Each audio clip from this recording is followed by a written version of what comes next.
Sylvie Charrière, qui font partie du groupe Hydrogène à l'Assemblée. Ils auront bien sûr la parole tout à l'heure et nous comptons sur eux pour faire avancer nos idées. Vous êtes dans un morceau de notre mairie qui a été construite par Étienne Louis Boulet. C'est un grand architecte. C'était une maison pour le financier Beaujon. C'est l'époque où les financiers avaient beaucoup d'argent. Ça n'a pas changé tellement. Et il se faisait construire de jolies résidences ici. En face, il y avait là où est maintenant encore le grand séminaire, c'était le domaine de la reine Margot, que nous sommes en train de transformer en hôtel 5 étoiles, avec l'accord évidemment des Sulpiciens. Vous voyez que vous êtes dans un lieu béni, d'autant que le cloître au-dessus avait été construit au moment où ce bâtiment est devenu le couvent des oiseaux. Après, la ville est passée aux communistes, et à ce moment-là, ils ont tout recouvert avec du placo-plâtre. Si vous pouvez couper vos téléphones portables, dirait un autre, vous pourrez l'écouter tout à l'heure. Donc, tout cela a été recouvert. Personne ne savait qu'on avait un grand monument historique, un des plus grands de la ville. Alors, j'ai fait nettoyer le cloître pour que la ville vive son histoire, et on a creusé, parce que comme on est en cœur de ville, au prix où est le terrain maintenant, il faut ou creuser ou surélever. C'était plus facile de creuser. En fait, on n'a rien trouvé. Il n'y avait pas de squelette, il n'y avait rien.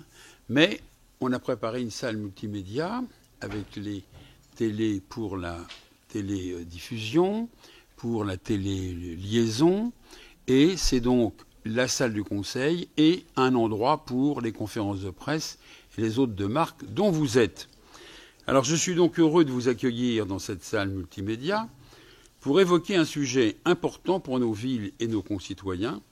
Reconnu pour son rôle précurseur dans le déploiement de nouveaux services numériques, Issy-Moulineaux bâtit depuis plusieurs années sa stratégie Smart City autour des principaux défis environnementaux auxquels les villes doivent répondre.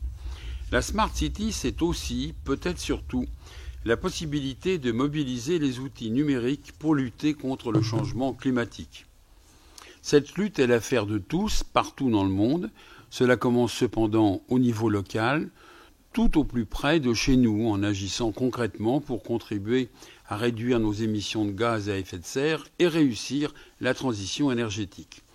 Nous agissons déjà concrètement à notre niveau, en imposant par exemple des normes de construction plus vertueuses que la réglementation, en favorisant la construction d'écoquartiers, comme ceux du Fort, des bords de Seine, prochainement du cœur de ville, à côté, en favorisant la végétalisation ou de nouveaux modes de déplacement comme les vélos, les scooters ou les voitures en autopartage, ou en expérimentant de nouvelles techniques pour économiser l'énergie avec le projet Issygrid. Nous réfléchissons à la mise en œuvre d'un budget climat, en s'inspirant de ce que fait la mairie d'Oslo depuis 3 ans et sur lequel travaille aussi la ville de New York. L'idée sur le papier est simple. Plutôt que de se fixer un horizon lointain, 0 émission de CO2 en 2050, fixons des objectifs annuels de diminution que l'on adoptera chaque année, comme le budget, et pour lequel on rendra compte tous les ans, comme le budget. Cela est devenu possible grâce aux données que l'on peut collecter, analyser pour produire des tableaux de bord qui nous permettront de suivre l'évolution de différents indicateurs au fil du temps. Ces actions viennent s'ajouter aux dispositifs déjà en place sur la ville qui visent à développer une énergie plus propre, responsable, notamment avec des solutions innovantes autour des déchets, collecte pneumatique, compostage, centre de traitement des déchets, ICEAN, l'usine la plus moderne du monde. Nous savons évidemment que les transports sont ceux qui, en ville, contribuent le plus aux émissions de gaz à effet de serre. Avec la Caisse des dépôts, Colas, Cisco, Transdev, Bouygues Immobilier, nous menons plusieurs expérimentations dans le cadre du projet SoMobility pour trouver des alternatives comme celle d'une navette sans chauffeur ou d'applications facilitant la recherche de parking ou la réduction des bouchons. Nous favorisons aussi le développement des vélos et véhicules électriques en autopartage avec Free2Move et nous avons investi dans des bus électriques pour nos lignes urbaines et dans notre flotte automobile qui compte 82% de véhicules électriques. Mais les véhicules électriques à batterie seuls ne pourraient suffire pour assurer la transition énergétique. D'ailleurs, les batteries sont toujours pointées du doigt.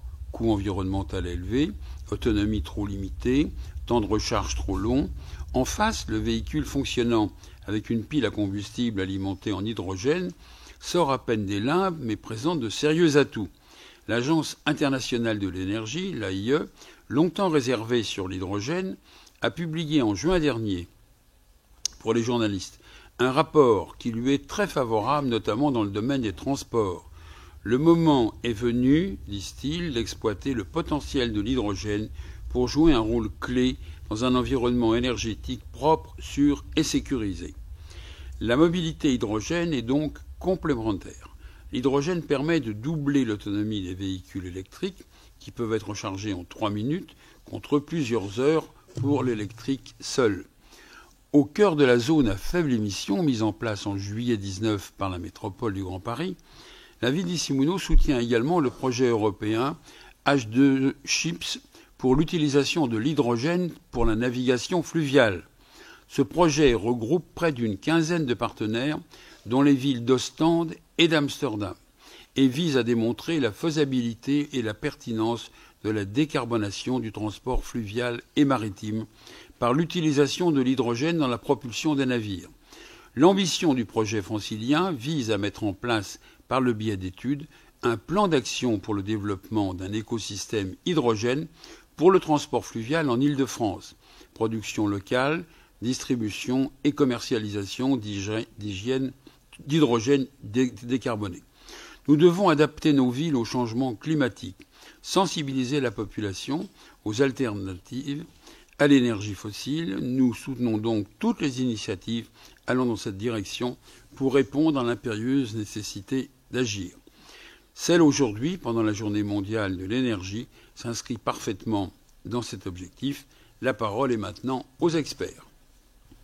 Merci, Monsieur le maire. Je me suis gentiment proposé d'être l'animatrice aujourd'hui, mais je pense que vous avez besoin de personne, en fait, pour vous introduire très bien tout seul.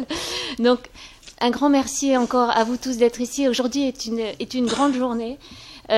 Pour deux raisons. Je pense que vous avez tous vu le communiqué qui a été fait par le groupe Renault sur les véhicules d'hydrogène qui est sorti à 10h. Donc Cyril Lenain en parlera. Mais surtout, ce qui est important de dire, c'est que vous avez à cette table, et je m'exclus parce que je ne suis que l'animatrice aujourd'hui, vous avez le cocktail gagnant pour le déploiement de la mobilité hydrogène.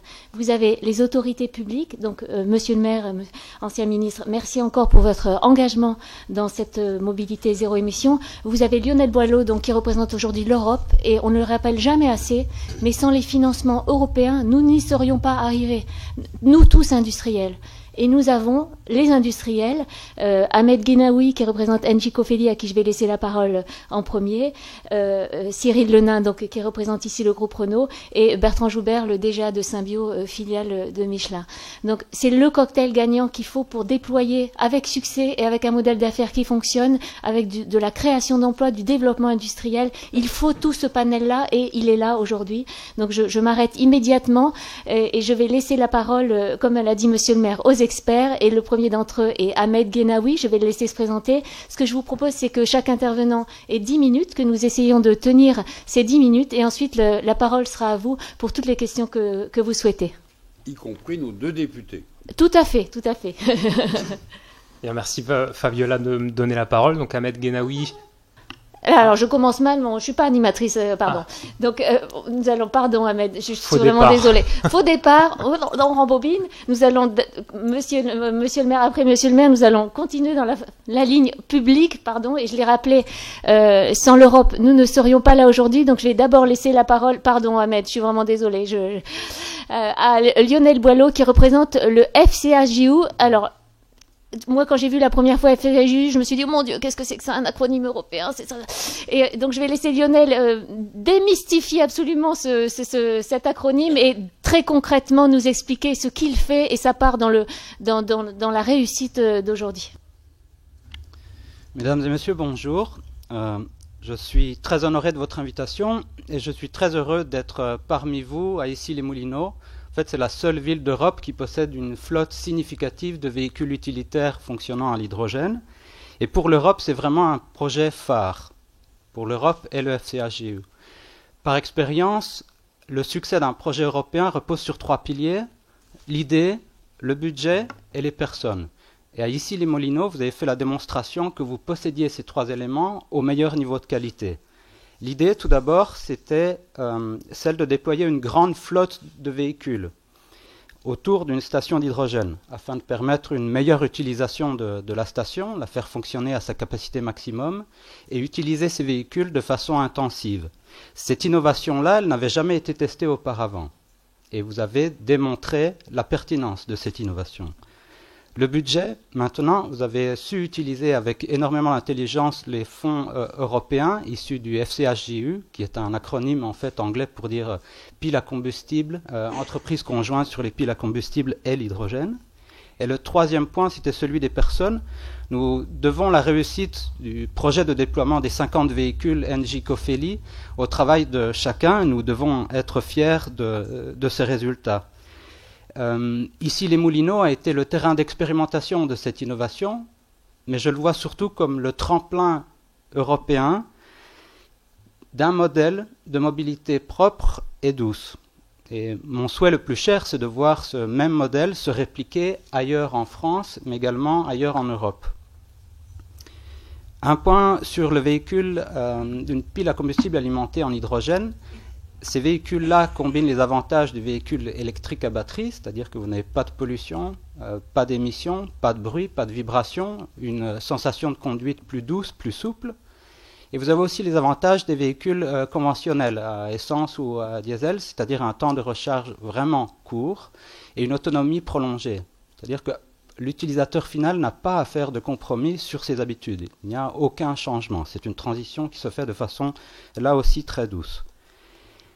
Le FCHJU, donc c'est l'agence européenne qui a un programme de recherche et de développement et d'innovation sur les technologies des piles à combustible et de l'hydrogène. Et plus spécifiquement, c'est un partenariat public-privé, donc qui inclut pour la partie privée de grosses industries telles que Engie, Michelin ou Renault, par exemple, mais aussi des petites et moyennes entreprises. Il inclut aussi un groupement des universités et des centres de recherche travaillant sur les piles à combustible et l'hydrogène. Et en France, nous avons par exemple le Centre national de la recherche scientifique ou encore le Commissariat à l'énergie atomique. Et le dernier volet public, c'est celui de la Commission européenne. Donc cette plateforme, elle permet de allier les avantages de chacun des partenaires vers une collaboration active, vers un programme conjoint, une stratégie bien définie, ayant pour but la commercialisation, la mise sur le point de commercialisation des piles à combustible et de l'hydrogène d'ici 2020. C'est un cadre sécurisant pour les PME et ça permet aussi de guider la recherche scientifique vers les besoins du marché, vers les besoins industriels. Donc depuis 2010, le FCHJU a un programme de financement qui est divisé en appel à projets annuels. Et depuis 2010, je vais vous donner quelques chiffres, ce sont 900 millions d'euros de financement qui ont été distribués dans les territoires en Europe. Ça comprend 250 projets, transport, énergie, mais aussi les activités horizontales, formation universitaire, sensibilisation et communication sur les technologies de l'hydrogène.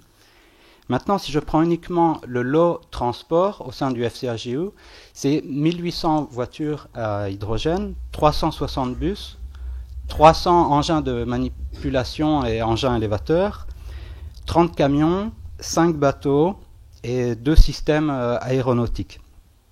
C'est vraiment quelque chose de très concret. La majorité des chiffres que je vous ai donnés sont traduits par des véhicules qui sont en circulation aujourd'hui.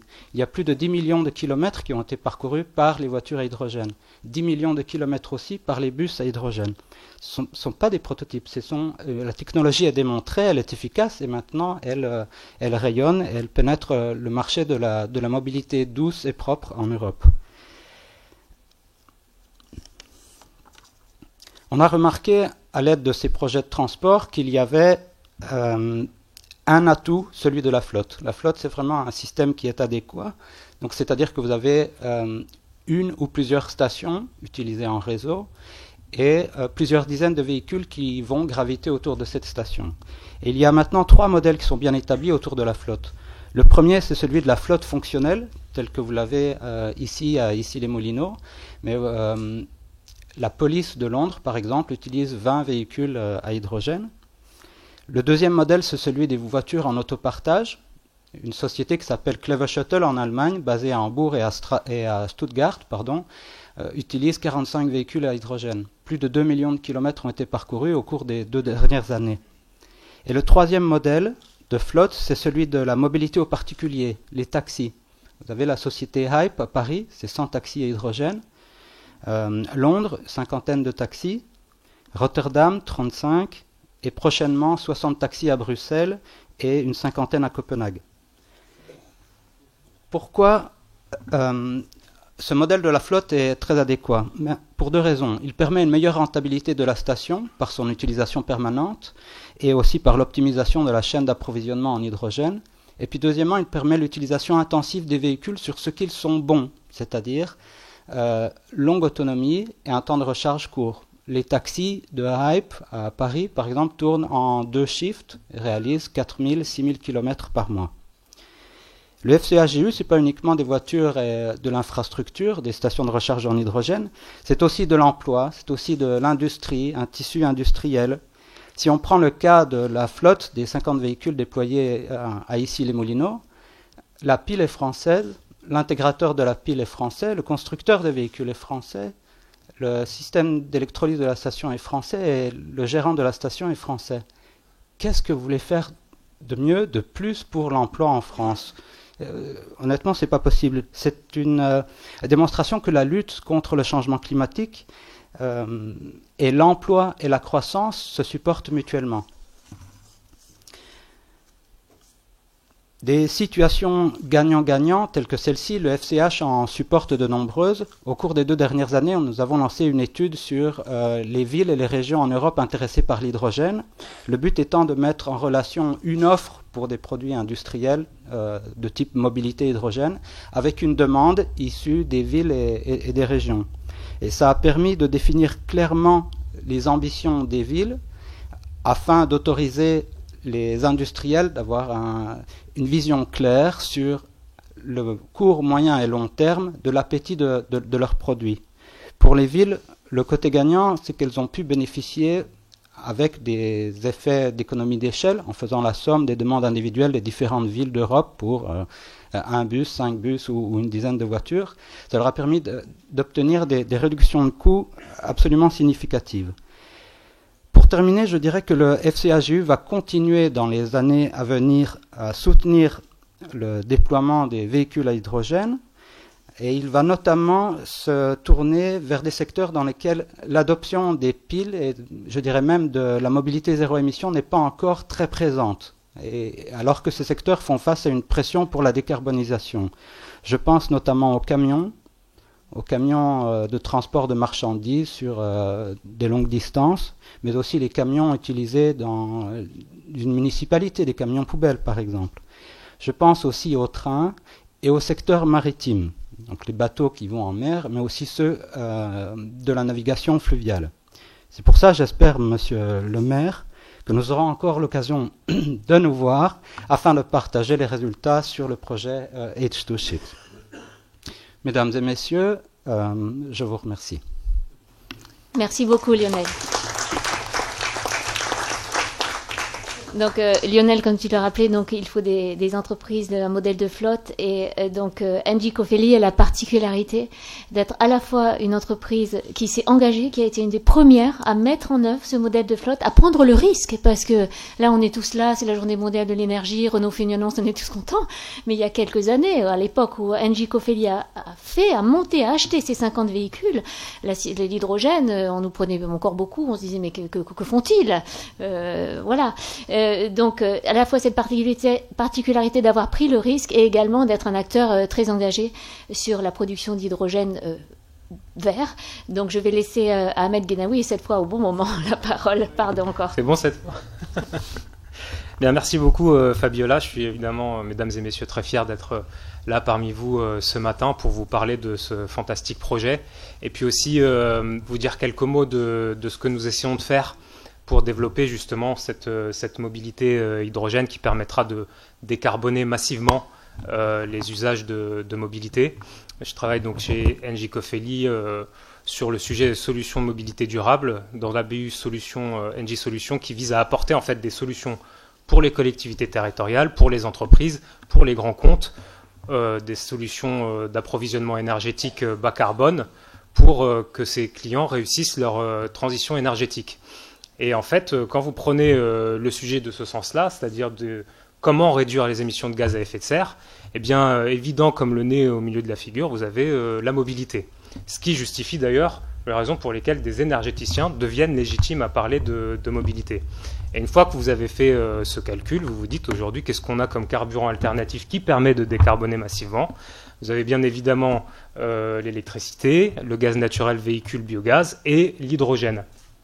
Et donc notre positionnement, c'est de dire il n'y aura pas une solution pour l'avenir, mais une palette de solutions décarbonées. L'hydrogène en fait partie. On en est bien évidemment au tout début de l'aventure. Et nous avons la responsabilité, comme grand industriel, de prendre des paris à long terme pour justement encourager le développement de cette filière qui, à terme, et c'est le pari que nous faisons comme énergéticiens, pour qu'à terme, cette filière devienne compétitive. Et comme charité bien ordonnée commence par soi-même, il a bien fallu que nous prenions, alors comme on dit, hein, il n'y a pas d'amour, il n'y a que des preuves d'amour. Nous avons donc pris cette flotte de 50 véhicules roulant à l'hydrogène. C'était évidemment le fruit d'un travail mûrement réfléchi avec nos partenaires également industriels, avec nos partenaires collectivités territoriales, pour trouver un cas d'usage local de l'usage de la mobilité hydrogène. Vous en parliez, Monsieur le Ministre, hein, le sujet, c'est comment, sur la base d'un projet territorial, insérer une mobilité décarbonée, cette fois c'est l'hydrogène, qui fasse sens et qui permette à la fois au territoire de décarboner ses usages, aux industriels d'apporter des solutions de mobilité décarbonée et de contribuer collectivement à créer cette dynamique de filière.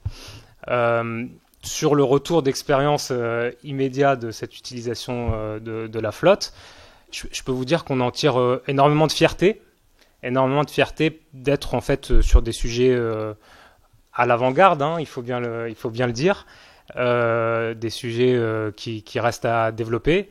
Nous faisons figure de pionniers, parce que vous le dites, il y a à peu près 300 véhicules à la route en France aujourd'hui sur l'hydrogène, on en a 50, donc une part non négligeable. Et j'ajouterais ce que je vous disais, des véhicules qui ne sont pas en vitrine. Hein, donc ce n'est pas la vitrine de Noël des Galeries Lafayette. Nous, on les utilise pour nos opérations au quotidien. Donc non seulement on a un retour d'expérience réel, et donc on capitalise d'une certaine manière pour autrui, puisque cette expérience, on sera très heureux de l'apporter pour la filière et pour les clients qui veulent utiliser à long terme ce type d'usage. Et nous avons en plus la volonté de montrer que ça marche. Voilà. Et je suis convaincu qu'avec les annonces qui ont été faites ce matin et avec le soutien qui a été reconfirmé par mon collègue du FCHJU, je suis certain qu'on arrivera à terme à avoir une mobilité hydrogène qui deviendra parfaitement normale, quotidienne et développée sur tout le territoire. Merci beaucoup. Merci beaucoup vraiment pour cette intervention. Vous avez évoqué la normalité et également la complémentarité. Je pense que ce sont deux mots que Cyril Lenain, qui représente ici le groupe Renault, peut s'approprier, puisque je vais lui laisser absolument la parole, mais en droite ligne donc avec la stratégie que nous connaissons tous de développer l'électromobilité au sein du groupe Renault. Donc voilà, un pas a été fait et je laisse immédiatement la parole à Cyril Lenain. Merci, merci Fabiola, pardon. Mesdames et messieurs, bonjour. Donc, je suis Cyril Lenain. Je vais vous donc faire un petit speech sur le reveal qui a été fait à 10h ce matin sur la commercialisation de véhicules à hydrogène par Renault. Alors moi, je m'occupe du programme fourgonnette. Donc, c'est la production de fourgonnettes à l'usine de Maubeuge dans le nord de la France.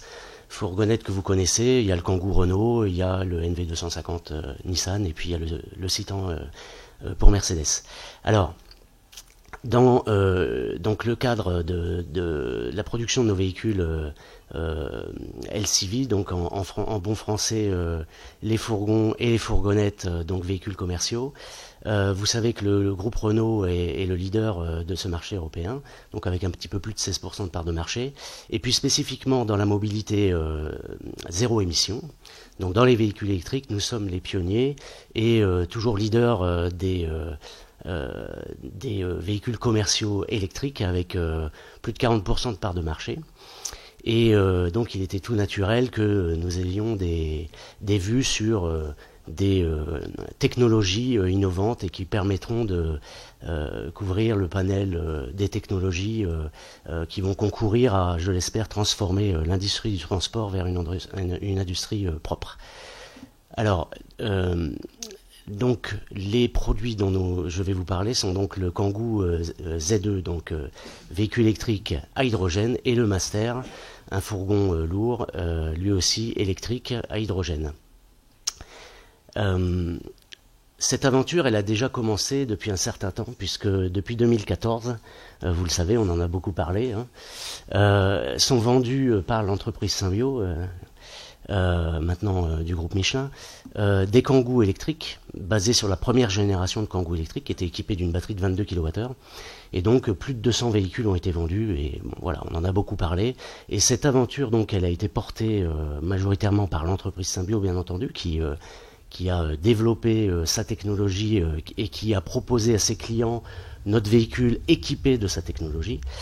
Et donc, plus de 200 véhicules ont été commercialisés et ont prouvé l'intérêt que pouvaient avoir ces véhicules par rapport à leurs clients, puisque le Kangoo de base répond à un certain nombre d'usages et associé à cette pile à combustible a répondu à des besoins d'autonomie et des besoins plus spécifiques. Et ces 200 véhicules, effectivement, comme M. Boileau l'a annoncé, ont roulé, ont fait de nombreux kilomètres sans démontrer de défaillance particulière, puisque aujourd'hui tous ces véhicules sont toujours en fonctionnement avec un niveau de qualité qui était, par notre analyse, assez exceptionnel vu la genèse et la jeunesse de cette technologie. Et donc nous avons décidé, il y a un certain temps déjà, de nous associer avec l'entreprise Symbio pour commercialiser en direct ces véhicules via le catalogue donc de vente Renault. Donc ces véhicules vont être commercialisés pour le Kangoo dès la fin de l'année 2019 donc c'est un véhicule qui va être équipé d'une technologie donc Symbio qui permet de rajouter environ 10 kW de puissance combinée thermique et électrique, et ce qui permet de passer l'autonomie du véhicule qui est aujourd'hui homologuée à 230 km via la norme WLTP à 370 km grâce au stockage d'hydrogène, soit 350 bars ou 700 bars que nous avons développé sur ce véhicule. Et alors je peux vous donner le prix de vente de ce véhicule qui va être d'environ 48 300 euros hors taxe, sachant que le véhicule de base, lui, il est à 33 000 euros hors taxe. Bon, effectivement, il y a un différentiel, mais encore une fois, ce véhicule va correspondre à certains usages plus spécifiques de roulage interurbain, de fort kilométrage finalement, va permettre d'être déployé comme un démonstrateur également, je dirais à une échelle plus importante, puisque finalement si nous intégrons la fabrication, c'est parce que nous allons fabriquer beaucoup plus de véhicules, nous allons intégrer cette fabrication et cette vente dans le groupe Renault, donc nous allons essayer de franchir un step en termes de vente. Et alors en ce qui concerne le Master, le Master aujourd'hui c'est un véhicule qui est homologué à 120 km et il va pouvoir passer à 320 km si je ne m'abuse, grâce à cette technologie et ces 4 kg d'hydrogène embarqués sur le véhicule. Il dispose finalement de la même pile et donc du même apport de 10 kW combiné thermique et électrique sur le cycle. Donc ce sont des véhicules qui fonctionnent en parallèle avec l'électricité et l'hydrogène. Et effectivement, l'hydrogène a le double bon goût, je dirais, de permettre d'avoir un véhicule qui reste 100% zéro émission. Ça, c'était vraiment une volonté du groupe Renault de ne pas mettre de range extender ou prolongateur d'autonomie qui soit finalement émetteur d'émissions. Donc cette technologie, elle reste propre. Et puis, effectivement, comme ça a été souvent cité, l'hydrogène peut être rechargé assez rapidement et donc permettre une tournée finalement améliorée dans la journée. Alors, qu'est-ce que je peux vous dire d'autre par rapport à ça ? J'avais encore un ou deux messages à vous dire. Donc voilà, l'autonomie, le temps de recharge, associé à donc ces modes d'usage et les incentives qui sont très importantes effectivement pour supporter le déploiement de nouvelles technologies telles que... C'est pour ça que je vous ai donné le prix du Kangoo, parce qu'effectivement, depuis un certain nombre d'années, les technologies sont optimisées, les coûts sont réduits, et il y a encore devant nous une roadmap assez longue finalement pour atteindre des niveaux, je dirais, de coûts d'usage équivalent à des véhicules d'autres énergies, mais en tout cas le groupe Renault considère que l'hydrogène va être un des volets technologiques qui va apporter la transition énergétique dans le monde du transport. Donc je vous remercie de votre attention. Un grand merci Cyril, je pense que vous aurez moult questions à la suite de votre intervention. Avant de passer la parole à Bertrand, vous avez évoqué le prix. Je me permets juste de signaler que dans les modèles que nous déployons aujourd'hui, les modèles de déploiement de la mobilité hydrogène, et notamment en Auvergne-Rhône-Alpes, les Kangoo, sont grâce à l'Europe. Grâce à Monsieur Hulot, nous ne le remercierons jamais assez du plan qu'il a fait et qui est aujourd'hui déployé. Grâce à votre soutien, Madame et Monsieur députés, à l'Assemblée nationale, nous arrivons à obtenir des modèles dans lesquels nous arrivons à proposer des véhicules hydrogène à des prix équivalents diesel. Nous pourrons en reparler sans souci après. Je laisse la parole à Bertrand Joubert, donc, qui représente Symbio. Mesdames, Messieurs, bonjour. C'est un moment très particulier pour moi d'être ici devant vous. On a créé cette aventure Symbio il y a maintenant 10 ans. Alors, pour certains d'entre vous, entendre parler d'hydrogène, ça paraît un peu futuriste. Vous imaginez à quel point nous passions pour des timbrés il y a une dizaine d'années lorsque nous annoncions son avènement. 10 ans plus tard, nous sommes aujourd'hui un jour un peu particulier puisque nous avons l'occasion de présenter un déploiement significatif en usage du quotidien sur un territoire de déploiement qui nous touche au cœur de notre première région Île-de-France. Et aujourd'hui, un constructeur français de surcroît annonce la normalisation de cette technologie au sein de son catalogue. Cette étape de normalisation, elle est fondamentale parce que dès lors qu'on veut porter ces véhicules vers les volumes pour pouvoir en réduire les coûts, il faut que le véhicule puisse être acheté, entretenu, promu par les canaux de distribution les plus normaux. Lorsque j'ai commencé personnellement dans cette aventure à battre la campagne pour aller vendre des Kangoo transformés à l'hydrogène en milieu rural, sous la seule égide de Symbio, je peux vous dire que, je dirais, la portée de ce discours était toute différente de celle que peut avoir aujourd'hui l'appropriation par un constructeur ou par un grand énergéticien de ce discours. Nous, Symbio, pour vous faire très brièvement notre carte d'identité, nous sommes actuellement une filiale à 100% du groupe Michelin et nous sommes au cœur d'un projet de joint venture avec le groupe Faurecia pour devenir ni plus ni moins que le leader mondial de l'équipement des systèmes hydrogènes pour les constructeurs automobiles. À l'heure où je vous parle, nous sommes en train de poser les premiers schémas de construction de notre usine que nous installerons en région en France, en région Auvergne-Rhône-Alpes, et qui a vocation à nous emmener vers l'échelle de plusieurs centaines de milliers de systèmes produits d'ici la fin de cette décennie. Donc c'est l'ampleur de l'évolution qui est en marche sur ce sujet de la mobilité électrique hydrogène. Je voudrais vous dire aussi en un mot à quel point ce sujet est fondamental. Et pour vous donner cette illustration, je vais vous bassiner avec un cours de chimie qui va durer 10 secondes. Donc je vous rassure, ça va passer très vite. Ici, ce que vous voyez, c'est ni plus ni moins de l'hydrogène. N'oublions jamais cette chose-là. L'hydrogène, c'est un gaz, c'est une molécule chimique, mais ce n'est ni plus ni moins que de l'eau dans laquelle on a fait passer de l'électricité. Ce qui se passe dans une station hydrogène, c'est exactement ce phénomène.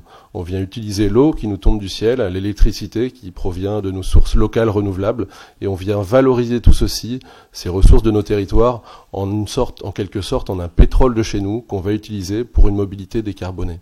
Dans le véhicule, on va réaliser exactement je dirais la réaction inverse. On vient utiliser l'hydrogène et refabriquer de l'eau, qui n'est pas d'une utilité considérable à bord du véhicule, en tout cas pas dans ces quantités, mais surtout de l'électricité qu'on envoie dans le moteur.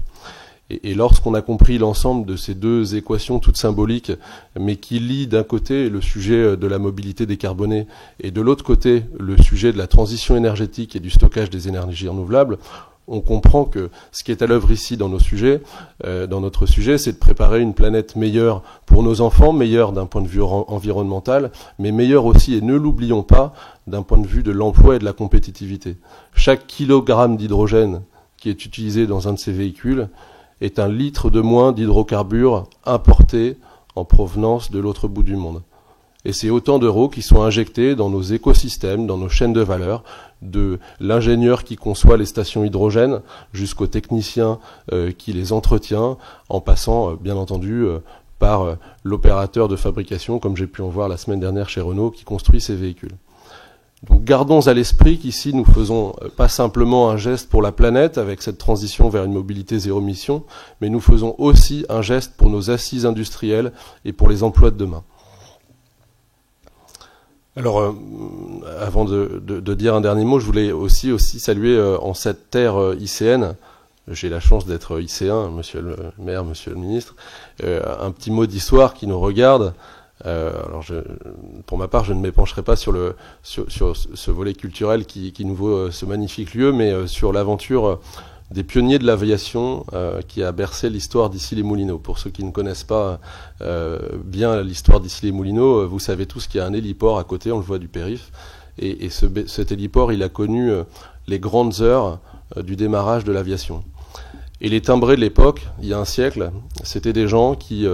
comme Louis Blériot, avant de traverser la Manche, se sont élancés dans des avions en bois et en papier pour faire des sauts de puce de 50 mètres, de 100 mètres, jusqu'à décoller dans les airs et faire les exploits aéronautiques que nous connaissons aujourd'hui. Ces pionniers, ils sont en partie devant vous aujourd'hui. Bien entendu, c'est l'accompagnement des différents territoires, c'est l'accompagnement des industriels que nous sommes ravis d'accueillir désormais dans cette aventure. Mais ces pionniers, ils ont aussi un visage. Alors, c'est peut-être des gens timides, je vais peut-être pas leur demander de se lever, mais au-dessus de moi, dans les tribunes, vous avez les chauffeurs d'Engie Cofili qui utilisent au quotidien ces véhicules. Ce sont nos premiers ambassadeurs. Ces messieurs, j'en aperçois un ici que je salue, que je vous demanderai tous d'applaudir. Ce sont eux qui essuient au quotidien les plâtres d'être un pionnier, d'avoir une voiture qui marche tous les jours, mais qui est un vrai changement technologique en termes d'usage, en termes de double recharge, en termes, je dirais, d'expertise et de qu'est-ce que c'est qu'une double autonomie offerte par la batterie, offerte par l'hydrogène. Et ce sont aussi nos premiers ambassadeurs. Comme vous l'avez vu, les véhicules sont floqués, comme on dit dans notre jargon. Je roule, c'est un véhicule hydrogène. Lorsque vous roulez dans un véhicule hydrogène, au feu rouge, on vous arrête et on vous demande qu'est-ce que c'est que cette voiture, parlez-moi, expliquez-moi. Certains d'entre vous, quand nous étions sur le parvis, ont pu avoir l'occasion de se faire expliquer la technologie par les techniciens de l'équipe. Et je voulais ici leur rendre cet hommage appuyé parce qu'ils sont nos premiers équipiers sur le déploiement de cette nouvelle mobilité. Bravo à vous, messieurs, et merci à tout le monde pour ces bons mots.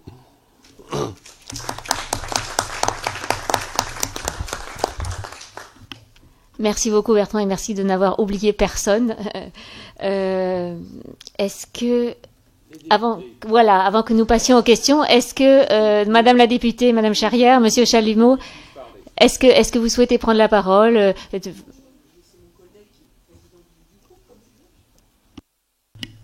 Merci, chers collègues, Monsieur le maire, Monsieur le ministre, merci beaucoup pour votre accueil, mesdames, messieurs.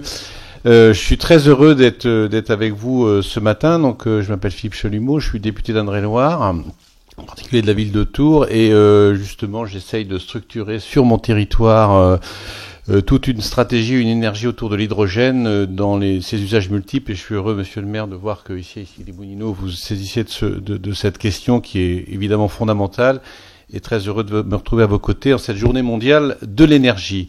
Donc, structurer une filière, c'est bien notre enjeu, et je peux vous assurer du soutien de tous mes collègues députés. On a constitué un groupe, un groupe d'études sur l'hydrogène. Le président, c'est Michel Delpont. Moi, je suis vice-président, mais on a une 60aine de députés. Et on est très très motivé justement pour développer ces technologies. On auditionne beaucoup, on propose des avancées législatives, comme vendredi soir à l'occasion du projet de loi de finances, où j'ai porté moi-même un amendement sur la fiscalité, mais qui va déboucher sur une notification au gouvernement, voilà, pour faire avancer les solutions. L'engagement de l'État est plein et entier, puisque d'ailleurs au banc, Madame la ministre Agnès Pannier-Runacher m'a assuré que tout le travail qui a été fait autour du développement des technologies d'hydrogène dans le domaine industriel. Et vous le savez, Monsieur le Président de la République part en voyage, en visite officielle dans l'océan Indien. Et pour la petite histoire, demain il se rendra sur l'île Grande Glorieuse, 7 km², une biodiversité exceptionnelle. Eh bien, l'hydrogène est présent sur cette île puisque la société Powidian, société de mon territoire, a développé une station hybride de production électrique et de stockage d'hydrogène pour remplacer une vieille station diesel. Et donc, vous voyez, là aussi, au cœur de l'océan Indien, mais le président de la République va par sa visite, montrer tout son intérêt pour le développement durable, la biodiversité, et donc vous dire un petit peu comment nous sommes motivés pour développer ces techniques. Pourquoi ? Parce qu'évidemment, réduire notre empreinte carbone est une priorité quand on voit les chiffres du GIEC. Et donc, nous sommes effectivement très impliqués et on souhaite de plus en plus. Alors, les usages sont multiples, comme vous l'avez rappelé. Je suis très heureux de voir que les financements européens vont se poursuivre, notamment sur les transports lourds, qui sont des gros enjeux. Je crois que pour baisser nos émissions de carbone, il faut s'attaquer aux gros producteurs. Le transport maritime, on l'a dit, mais quelque chose comme les bennes à ordures, ça c'est quelque chose de très très important pour tous les territoires. Moi, je pousse ma métropole pour en acheter. J'espère que beaucoup en achèteront. Elles sont silencieuses. Elles ne polluent pas, elles font pas de bruit. Enfin, je viens de dire, mais en échangeant avec le conducteur du véhicule ce matin, que je remercie de m'avoir conduit jusqu'ici, on a beaucoup échangé. Il me disait tout le plaisir qu'il a à travailler dans un environnement silencieux. Et quand il retrouve son véhicule normal, eh bien, il trouve qu'il fait du bruit. Donc voilà. Donc il y a sur ces transports, on peut faire beaucoup de progrès. Les usages sont multiples, ça va du transport lourd, je l'ai dit, le train, le vélo. Moi, j'ai la Loire à vélo, donc on voudrait mettre des stations de distribution un petit peu sur toute la Loire. L'aviation, dernier salon du Bourget, l'entreprise Safran développe un moteur à hydrogène, un moteur hybride, et je crois que les choses avancent. Il y a une entreprise qui développe également de l'avion à hydrogène pour du transport régional, avec un prototype qui devrait être lancé, qui est prévu pour 2023-2024. Vous voyez, tout ça va très très vite, et je crois qu'on sent bien dans notre groupe, en tout cas moi je vois les choses évoluer depuis un an et demi. Je trouve que les choses évoluent de manière exponentielle. À la fois sur le territoire, puisqu'on a réussi à structurer quelque chose de coordonné entre le conseil métropolitain, entre le département, entre la région. Tout le monde travaille un peu dans le même sens. Je vois qu'il y a d'autres énergies sur d'autres territoires, notamment en région Auvergne-Rhône-Alpes. On voit bien que les choses se développent, et en tout cas, nous les parlementaires, vous nous trouverez à vos côtés, parce que je crois que c'est une solution qui est durable, qui est structurant pour le pays. Comme vous l'avez rappelé, tout ça tourne autour d'une équation chimique, l'électrolyse, dans un sens ou dans l'autre, et donc finalement avec quelque chose qu'on a chez nous, et il n'y aura pas de guerre énergétique, puisque ça c'est aussi un élément très très important sur la surface du globe. Donc voilà, quelques mots, vous dire tout l'intérêt que j'ai d'être avec vous ce matin en cette journée mondiale de l'énergie, pour développer des solutions d'avenir, et je vous en remercie. Merci, monsieur le député. Madame la députée, vous voulez... Bon, je serai très bref, tu as pratiquement tout dit. Juste dire que justement l'impulsion que, par exemple, l'exemple que donne Monsieur le maire, je pense que l'échange des bonnes pratiques peut être effectivement un bon levier. La presse est là, la presse communique, mais je pense que l'essaimage par la conviction et dans des associations d'élus et que Monsieur Santini parle à ses collègues, ses voisins, que la communauté de communes investisse. Enfin, je pense que c'est aussi par une mise sous tension et une demande aussi des acteurs de terrain que les choses pourront se développer, outre effectivement un appui législatif en termes d'allègement de charges. Parce qu'effectivement, on est vraiment tous convaincus que l'hydrogène est une très belle voie par rapport à notre indépendance énergétique, mais aussi par rapport au côté développement durable. Voilà, je vous remercie. Merci Madame la députée. Vous avez parfaitement raison sur le rôle clé que jouent les autorités publiques dans ce rôle de coordinateur, avant tout, des différentes forces et des différents atouts publics, privés, locaux, éviter qu'il y ait des silos, etc. Les autorités publiques ont un rôle vraiment majeur pour un déploiement harmonieux de la mobilité hydrogène qui prenne en compte les spécificités énergétiques et industrielles des territoires. Et aujourd'hui, je vois que certains membres de la filière aujourd'hui, si vous avez après des interrogations, je vois notamment Ataoué qui est là-bas par les électrolyses. Je ne vois pas McPhy, mais il a dû se cacher quelque part. Mais voilà, nous avons des représentants de la filière. Nous avons Madame Charbot qui représente ici la région Île-de-France très investie sur la mobilité hydrogène. Je ne sais pas ce que vous pourrez en dire ou ne pas en dire, mais voilà. Donc Madame Charbot est là. Donc les autorités publiques sont là. Et nous sommes là aussi pour répondre à vos questions si vous en avez.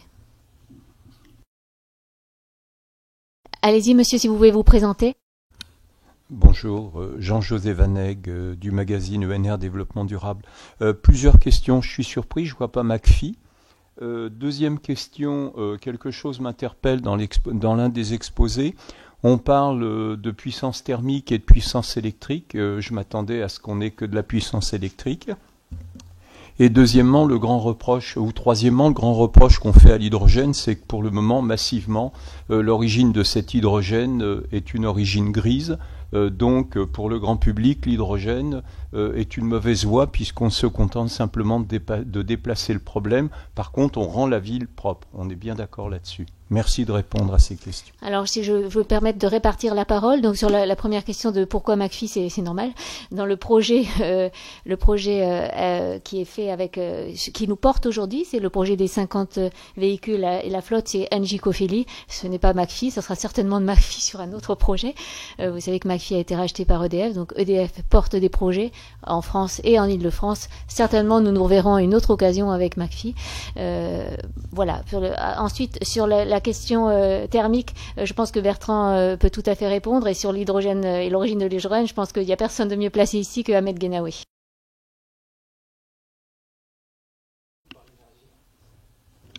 Je vais commencer par les véhicules, mais Cyril, tu me dis si tu souhaites compléter. Le papa du Kangoo, pour préciser avec des mots très simples. Oui, monsieur, effectivement, la réaction chimique qu'on met en jeu, qu'elle soit dans un sens ou dans un autre, provoque de la chaleur, hein, un peu comme dans un moteur thermique où pour X kilowatts d'énergie mécanique, eh bien, on chauffe le moteur. Et donc, il nous a semblé opportun, dans la conception que nous avons menée sous l'égide de Renault, de valoriser cette chaleur complémentaire issue de la réaction. Et du coup, un peu comme on le fait dans un moteur, d'aller coupler les systèmes de chauffage avec la chaleur issue de la réaction.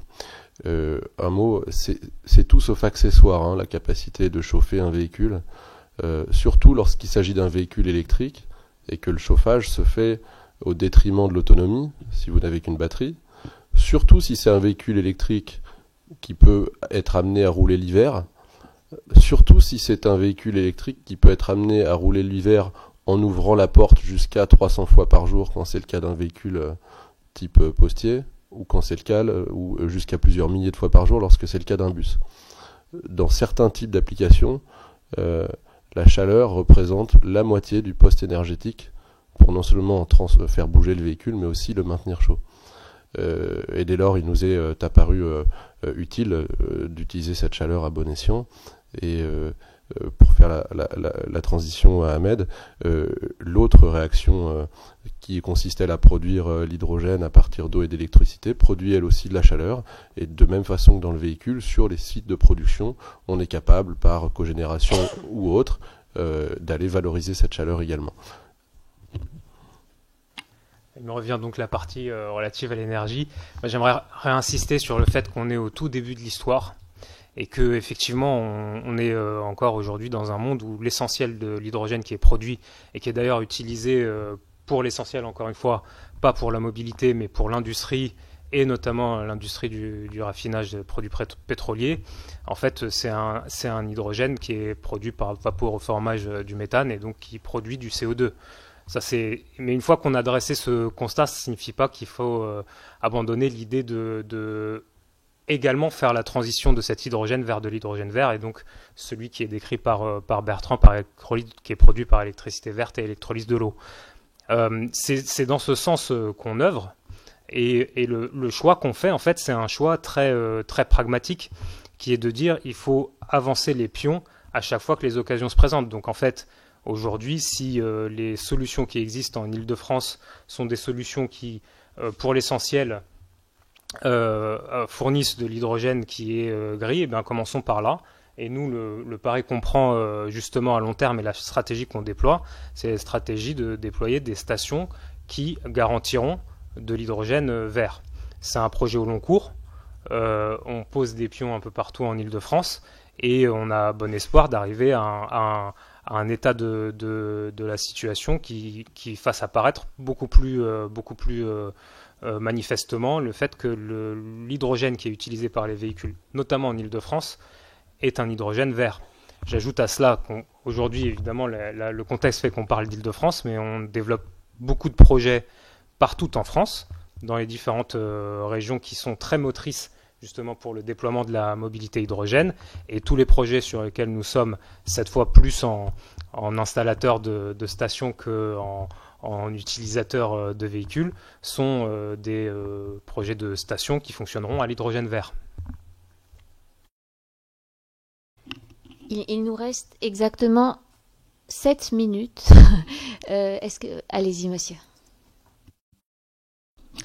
Bonjour, je voulais en fait que vous me parliez du développement des réseaux de distribution pour que les véhicules à l'hydrogène puissent effectivement rouler chaque jour. Dans le cadre de flotte, effectivement, c'est plus facile lorsqu'il y a 50 véhicules, mais lorsque ce sont par exemple des artisans qui utilisent l'hydrogène, comment font-ils ou comment feront-ils? Peut-être que je peux commencer. Encore une fois, hein, comment dirais-je, on n'en est qu'au tout début. Donc nous on prend la stratégie de développer massivement ces stations hydrogène. On n'en est qu'au tout début. Des pilotes émergent dans toutes les régions. Il faut être lucide et reconnaître qu'aujourd'hui on n'a pas encore la densité, le maillage qui permettent de garantir un niveau de confort de la mobilité hydrogène pour les particuliers qui soit du même niveau que celle qui est offerte par le diesel ou l'essence. Je ne suis pas là pour vous raconter des choses qui n'existent pas. En revanche, ce qui est à peu près certain, c'est que plus il y aura des cas d'usage, ces cas d'usage, aujourd'hui, ils sont tirés par des projets territoriaux, encore une fois, autour de la volonté d'une collectivité, de la volonté d'industriels autour de premier maillage à l'échelle de région. On arrivera de proche en proche à offrir des solutions sur tout le territoire qui vous garantiront le fait de pouvoir vous déplacer sur tout le territoire sans aucun inconfort.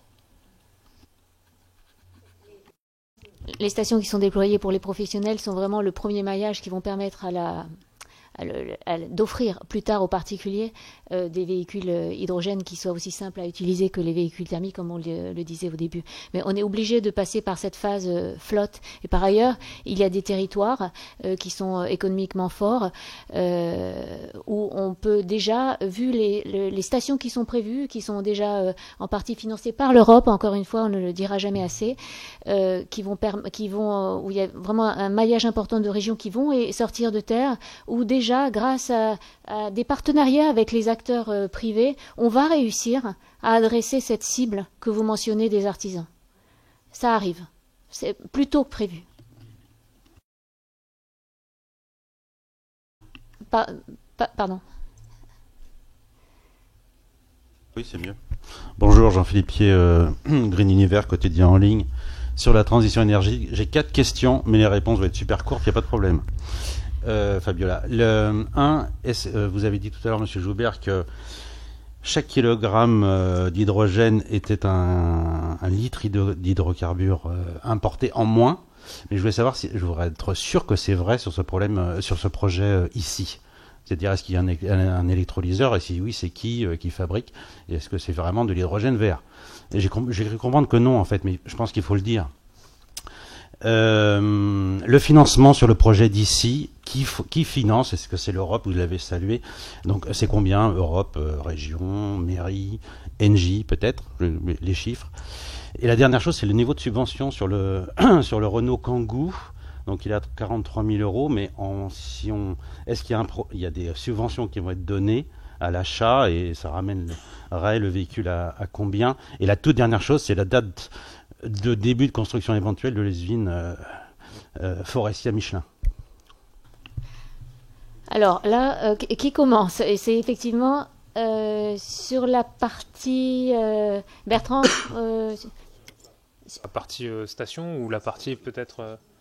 Sur la partie station, j'avais partiellement répondu à la question. Aujourd'hui, en Ile-de-France, on n'a pas de station, mais les projets sont en cours. On n'a pas de station, je le dis le plus clairement du monde, qui garantissent un hydrogène vert.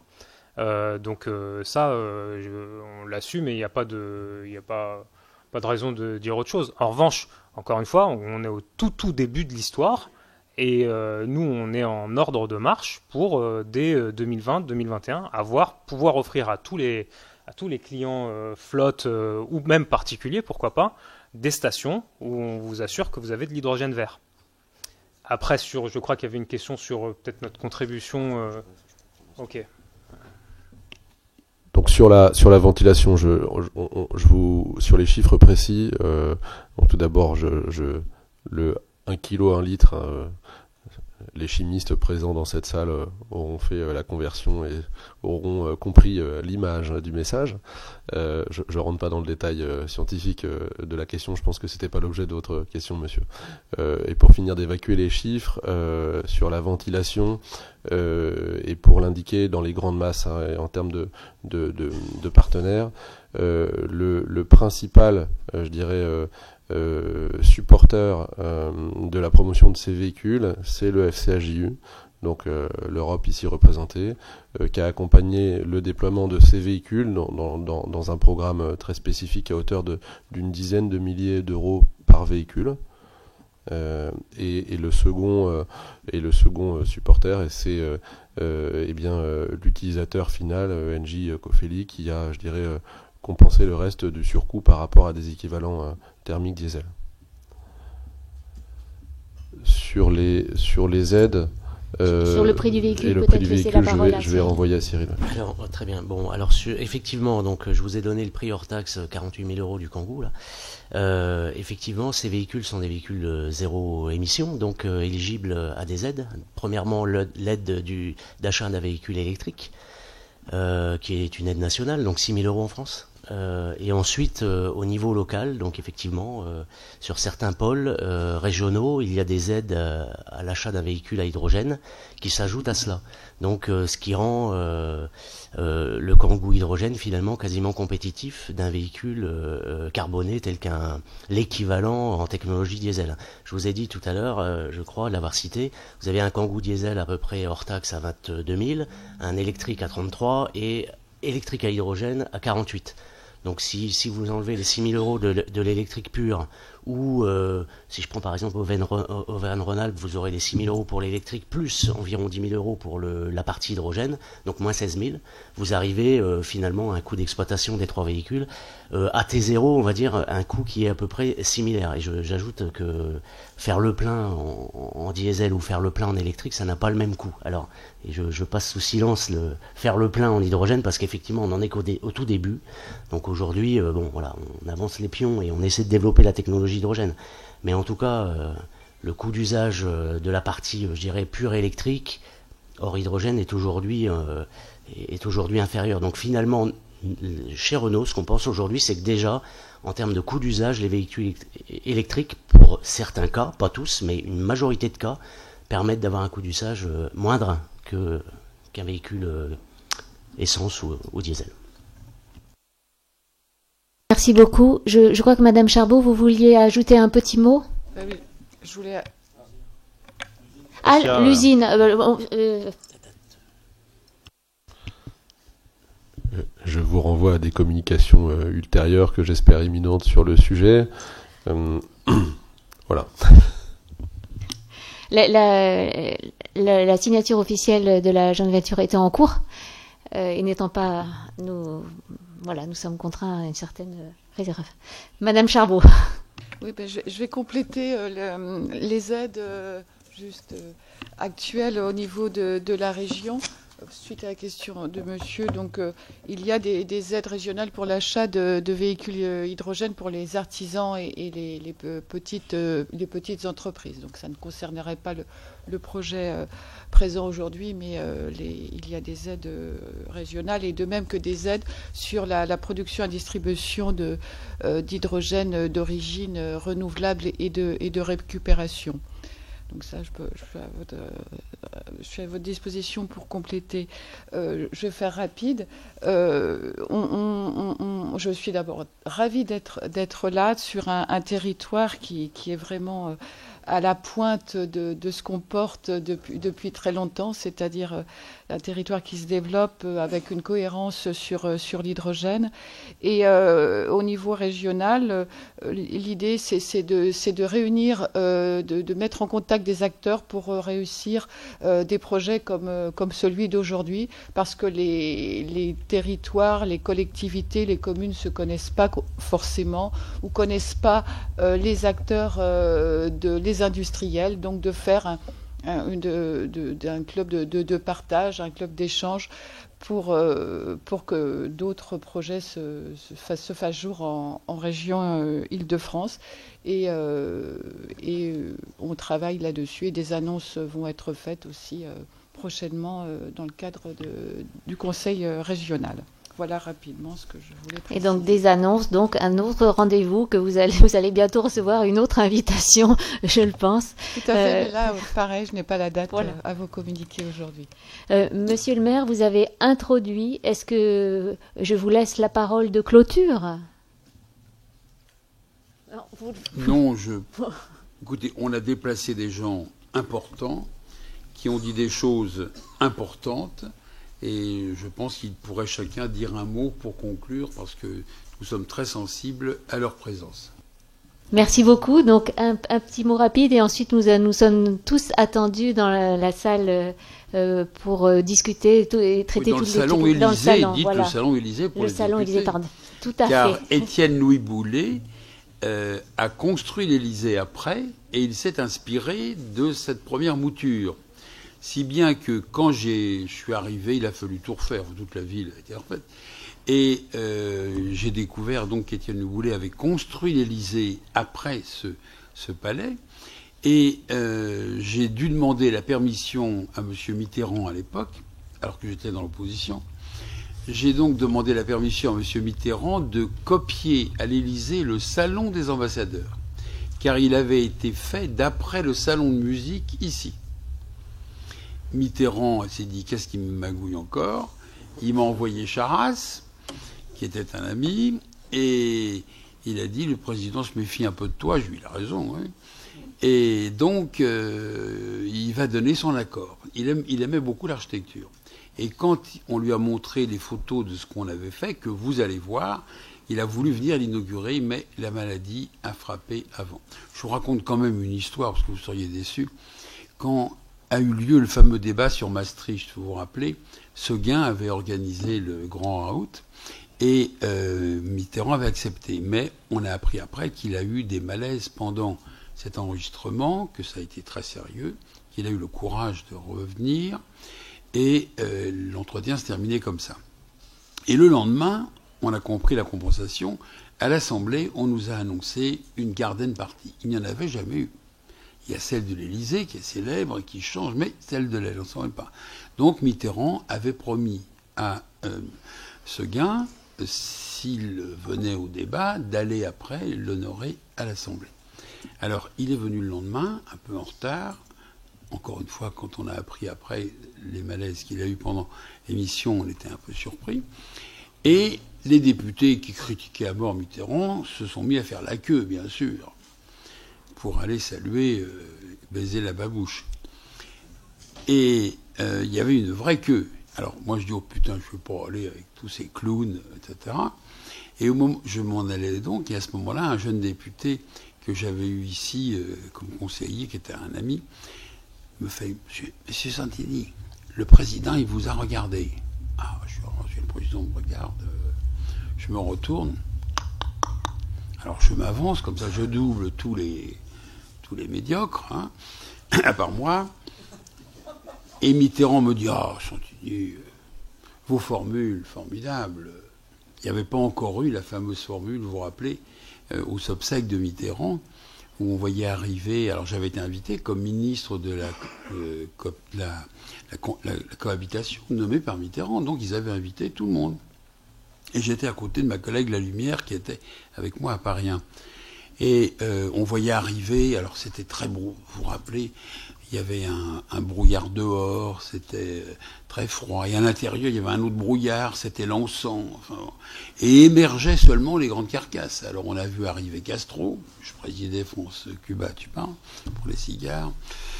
On a vu arriver Kohl, et on a vu arriver Giscard. Et à ce moment-là, je me penche vers ma collègue et je lui dis, je trouve qu'on en fait un peu trop pour les obsèques de Mitterrand. On n'en avait pas fait autant pour celles de Giscard. Fait sur place, hein. Et ma collègue, plus fort qu'elle, a quand même relaté. Alors, dans le lendemain, dans le Canard, il y avait... Et le garde du corps de Giscard à l'époque était corse. Il me fait, Monsieur le ministre, ça, il ne fallait pas le dire quand même. Donc, ça valait menace. Pour revenir donc, là, c'était avant les obsèques, bien sûr. Et Mitterrand me dit, oh, c'est un niveau formule formidable. Vraiment, je trouve, parce que lui, il avait le sens de la formule aussi, hein, c'était quelqu'un de cultivé. Et je dis, oui, vous êtes très gentil. Il dit, maintenant, quand j'ai une vacherie à dire, je commence par, vous connaissez la dernière de Santini? Bah, Monsieur le Président, c'est gentil, mais enfin, quand même, prévenez-moi. Justement, je vous préviens. Vous savez, Rocard, vous savez qu'il le haïssait, mais c'était rien de le dire. Rocard, il a divorcé pour épouser Michel E. Hoche du putain où on parle. Oui, oui. Et il a divorcé de Michel E. pour épouser une psychanalyste israélienne. Ah, très bien. Il va divorcer encore. Oh là là. Et pour épouser quoi, Monsieur le Président? Une orthophoniste. Les journalistes, présents ici, ils l'ont pas trop relaté, parce qu'ils aimaient bien. Ils aimaient bien. Bon, alors donc, ici, vous serez invité au salon Élysée, dont vous retrouverez la copie à l'Élysée, qu'on appelle le salon des ambassadeurs. Le président vous salue. Merci beaucoup.